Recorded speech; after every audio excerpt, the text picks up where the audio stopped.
हाथ जोड़ी बिनती करतानी हो घरवा जाए के बेरिया। हाथ जोड़ी बिनती करतानी हो घरवा जाए के बेरिया। ससुर खातिर मांगे शिवजी रोजी रोजी गरवा।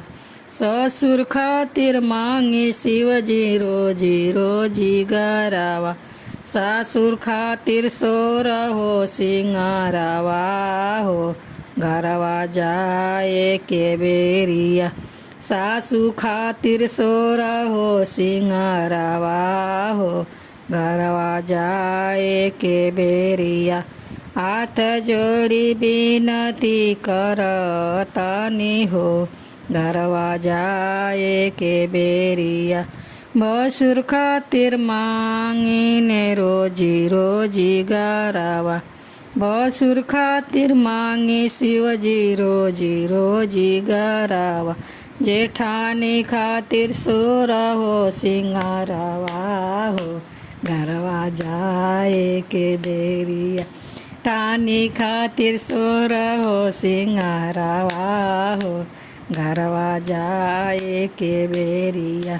हाथ जोड़ी बिनती करतानी हो घरवा जाए के बेरिया। हाथ जोड़ी बिनती करतानी हो घरवा जाए के बेरिया। देवर खातिर मांगे शिवजी रोजी रोजी गरवा। देवर खातिर मांगे शिवजी रोजी रोजी गरवा। देवरानी खातिर सोर हो सिंगारवा हो घरवा जाए के बेरिया।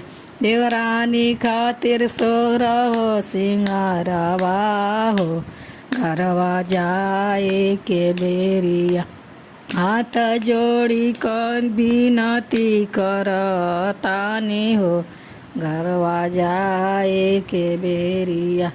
हाथ जोड़ी बिनती करतानी हो घरवा जाए के बेरिया।